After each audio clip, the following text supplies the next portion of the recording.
Hi, I'm Coach Corey Wayne, and this is my video coaching newsletter. And the topic of today's newsletter is going to be successful pickup in a nightclub setting. Well, I've got two emails here. The first one is from a guy who saw a woman he really liked, didn't follow through, chickened out, didn't ask her out. And then the second email I got is a success story from a guy who noticed that a woman in another group was checking him out, even though she was surrounded by her girlfriends and a bunch of guys who were obviously her friends. So it's like, what do you do in a situation like that when a girl's checking you out when she's with other guys and girls? So he did a beautiful job because he followed what I taught in another video, did a great job of meeting her. So you get a contrast. You get one guy who chickened out, he didn't do anything because he's worried, like, what's the worst that can happen? And that's a big reason why a lot of guys don't go and approach the women they want to, because they're afraid, they're fearful. What if things don't go well? What if I look foolish? What if I look stupid? So I got a quote that I wrote, and then we're going to go through both of these emails and see what the first guy almost did. He did a bunch of things right, but at the very end, he was presented with a great opportunity, and he just chickened out. But you know what? That's okay. It's going to happen. You got to give yourself permission to fail. So the quote says, "You shouldn't take yourself or life too seriously. It's full of challenges, setbacks, and unexpected circumstances. It's smart to give yourself permission to fail and look like a total fool in front of others. Failure and learning from failure is the best teacher and confidence builder. Failure should be looked upon as a necessary stepping stone in your life journey that should be embraced, not avoided, so you can improve your skills, talent, and competency. You can't get better at anything unless you practice. Your willingness or unwillingness to fail and look stupid determines how quickly you will learn, grow, and improve. Limiting your willingness to fail, look stupid, and learn from it also limits what you can accomplish in life.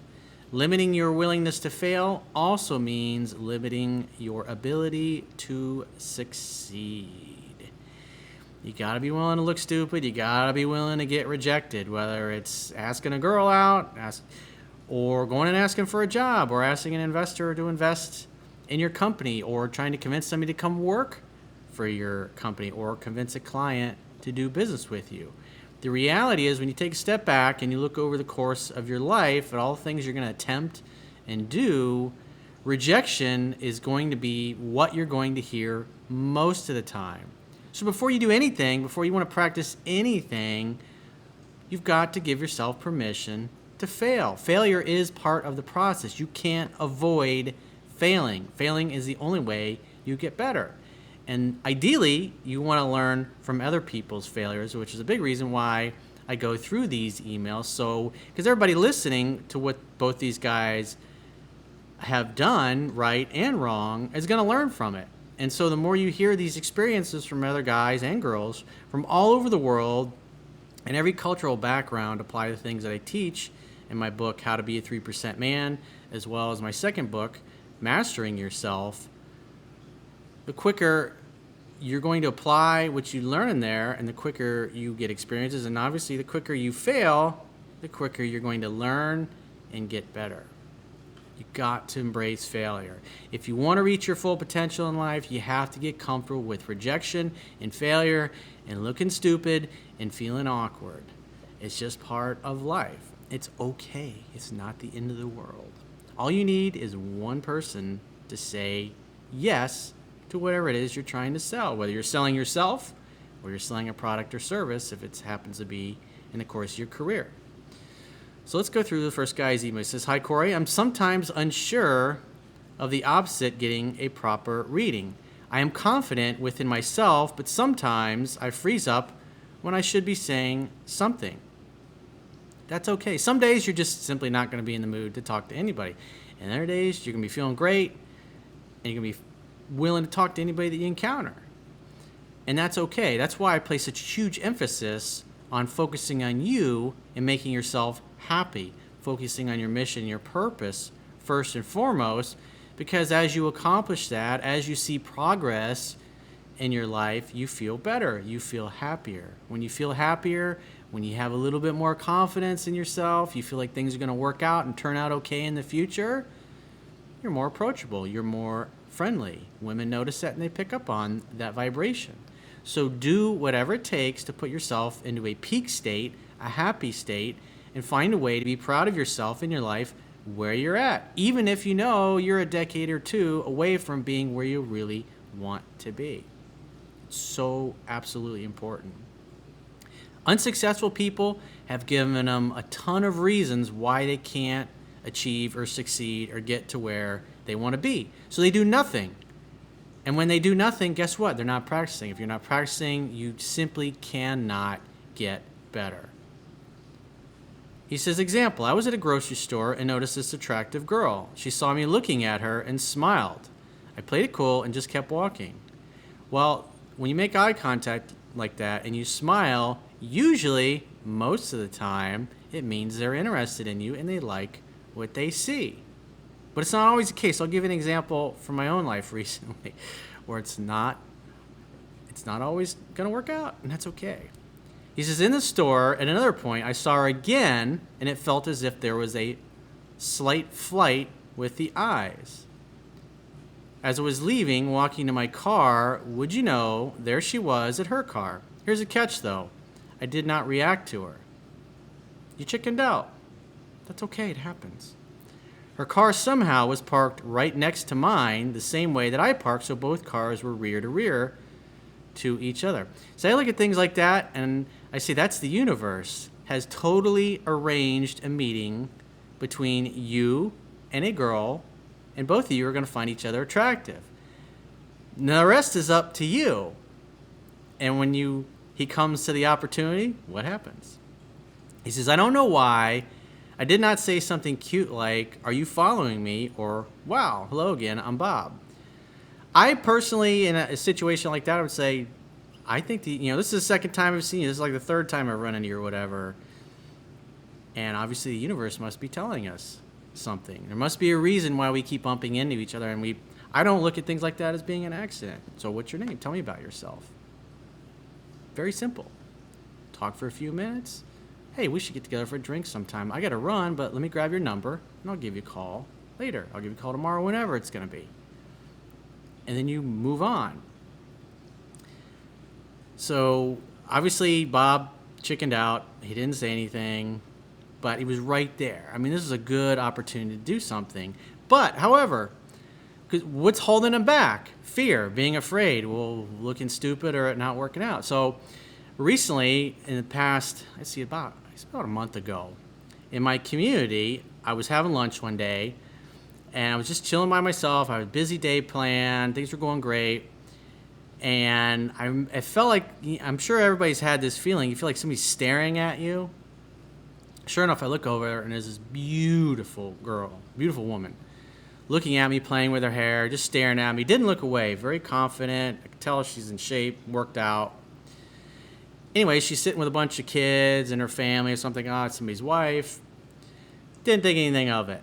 This was a big group of, they're all from Brazil. Big group of Brazilians. And so I didn't think anything of it. A day or two, I think it was like the very next day, I was at the beach with some friends. There's a bunch of us. And we ended up getting sat right in front of this particular woman again. And so she's out there with about 10, 12 people, adults. I'm just thinking it's a bunch of families, she's talking to all these different guys that are in a group. Thinking, oh, one of them must be her husband. I didn't see a ring on her or anything. We were thinking, hey, she's at the beach. She's not wearing a ring because she doesn't want to get a tan mark on her finger. So anyways, I just kept noticing, you get that feeling, somebody's staring at you. Sure enough, I look over there. She's just staring right at me. And of course, she's in a bikini at this point, and she works out, and her body is as flawless as they get. And she's Brazilian, so you can imagine she's a smoke show. So, I'm looking at this going, is she single? Maybe it's somebody's hot sister that's there as part of the group. But there was a guy that was always going over to her, talking to her, putting his hands on her. I'm thinking, oh, it must be her husband. So anyways, 2 more times I see her. And then this guy that I thought was her husband ends up coming into the restaurant with another woman and their kids. I was like, oh, well, that's not the husband. And so 2 more times, same thing. I see her staring at me, checking me out, won't break eye contact, obviously very confident. And so I remember the 4th time I saw her, it was like 5 or 6 of my friends. We were about to go out to the pool area after we got done eating. She was in the restaurant. And so my friends go to say, I was like, hey, I'll catch up with you guys in a second. And so had my phone already, had opened the screen where you put the phone number in, and I'm thinking, this must be fate. Obviously for her to stare at me and make eye contact over several days, she's got to be the hot single sister in the group, because I don't see any dude with her. I don't see any of these kids look like they're her. She could be the aunt. I'm thinking, you got to roll the dice. It's 50-50, go one way or another. So I go over, I'm thinking, this has got to be fate, because this is what it looks like and feels like most of the time when that happens. And I go to start talking to her, and she's sitting there with two of her girlfriends at the table, and open her up, start talking to her, and come to find out she's from Brazil and lives with her husband. So it's like, what does that mean, right? So she's married, but she's checking me out. So should I feel bad about that? It's like, no. All it means to me is that if she was really that happy, she wouldn't be checking me out, or just finds me incredibly handsome, which I can't say I blame her. But the point being is it didn't work out like I expected it to. And so, now I've occasionally bumped into them while they were here before they left, and it's like, what's the worst that can happen? So, a guy in this situation is thinking, well, what happens if the husband shows up and he's finally there? It's like, what am I going to say to him? I was like, yeah, dude, your wife was checking me out. What are you going to say to the guy? So obviously it never happened, but you figure, what's the worst case scenario of something like that can happen? It's like, so I felt like, fuck. But, when it first happened, but what can you do? Afterwards, it was like, I felt good because at least I know now, but all it means to me is there's a beautiful woman, obviously not very happy, maybe looking around or whatever, but that's the way it goes. I'm not perfect. It doesn't always work out for me, even when you make eye contact like that. Sometimes they're taken and they just like looking, and that's the way I look at it. She's taken, but she likes looking. So with that said, let's go to the second email, because here's a similar situation. Got strong eye contact. You're thinking, and obviously this it worked out for this particular guy. So he says, hey, Corey, I just wanted to reach out to you and thank you for all the help your videos have given me. I've just recently subscribed to your newsletter, and I'm going to start reading the book to better myself even further. I'm a 19-year-old male from Massachusetts. I'll keep this pretty brief. Obviously, feel free to critique me if you feel I could have done something any differently. So here's a story. Recently, I was in a nightclub in Boston with a few friends of mine that we regularly hit up. It's usually open every Tuesday, so it's a pretty good spot to go, have fun, and meet some new people. At one point during the night, I was dancing with a group of buddies when I saw another group of people next to us. I looked over and made eye contact with one of the girls who was dancing. She smiled and looked down, so obviously I walked over. So you got an invitation, young, in a club. This guy's obviously really young, being 19. It shows a lot of confidence. That's great. That's exactly what you're supposed to do. He said there were obviously a few guys dancing with her and her friends, and it was obvious they were trying to pick her up. So she's got dudes in her circle that like her. So this can be a sticky situation, and a lot of guys would really be intimidated about this kind of a situation, because here you got a girl that's checking you out, but a bunch of dudes around her, and obviously some of those guys are hitting on her or want to date her, if you will. You can tell they're interested, and she's there with their girlfriends who are going to kind of protect her. So he says, the average guy is not going to go and approach. So it's like, how do you handle it? You want to make allies of people. You want to be friendly. You want to ask questions. Go over and introduce yourself. Shake the hand of the guys that are in the group. Kind of get the lay of the land. Who's in the group? What's going on? He says, I noticed they were kind of awkward and didn't really seem that confident. So he's learned some of the body language signs that I talk about in my book and as well in the videos. He says, I used a strategy you taught in the video about eliminating your competition. And I was friendly to the guys and introduced myself to everyone, and we all started dancing. So he comes over and presents himself as a friend and an ally, and just a guy that's just friendly to everybody. Not a guy that's trying to, I want to go after that particular girl there.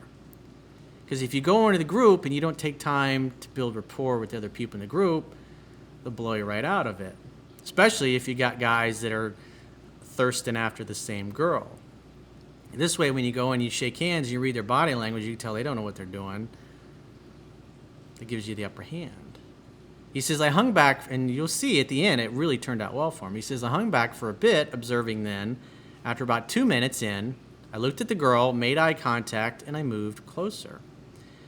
So he's not in a rush. He's taking his time. He's just kind of, just like I was with the Brazilian. Because it's like, that can be a sticky situation. You go over and like one of those dudes turns out to be your husband. It's like, now you're going to look like an ass. And you're going to see each other for the rest of the time that they're visiting. So he says, one thing led to another, and before I knew it, I had taken her hand and asked her to dance, and she was grinding on me. I was like, I think she likes him. The other guys walked away, and one high-fived me. So they couldn't get anywhere with her, and you did, and since you took the time to build some rapport and be friendly with them, now they saw you as an ally, because probably all those guys want to date her, and now you're part of the group because you took the time to build rapport with them. And they high-five you when you're making out with her. It was like, hey, at least one of my friends got to date her. That's the attitude, instead of, this dude came in and stole our girl. Long story short, at the end of the night, I walked her back to her car, joking with her and talking, and we ended up making out. I got her number, and we had plans to meet up soon. If it wasn't for your videos, I would never be as confident as I am today in picking up girls and life in general. Thank you so much for your work, and I plan to follow it fully to become a 3% man. Well, you can read 3% Man on my website, as well as Mastering Yourself on my website totally for free by subscribing to the newsletter. And you can also get the audiobooks, both of those, for free in most countries if you do an Audible free trial. So he says, P.S. I think it would be cool if you made a video. Well, thanks for sharing it. It means this is a simple success story. Very simple technique, way to go in. Just simply build rapport. I encourage you to watch the video. If you just Google Corey Wayne eliminating your competition, you'll find the video that he's referencing if you want to hear me go into detail more about it. But it's a really simple thing to do. But the point being is that you got to be willing to take risks. So it's like the first guy, he didn't do anything. She probably would have said yes. And obviously I had the example that just happened to me recently. It didn't work out, so 1 out of 3 ain't bad. So if you'd like to get my help personally, the quickest way is go to my website, click the products tab at the top of your screen, and book whatever coaching option works for you. And by the way, we're in the process of getting all of my top YouTube videos, the audio files from those, uploaded to iTunes and SoundCloud. I think that's on Spotify now. I saw the other day, and I think it's on in the Google Play Store as well.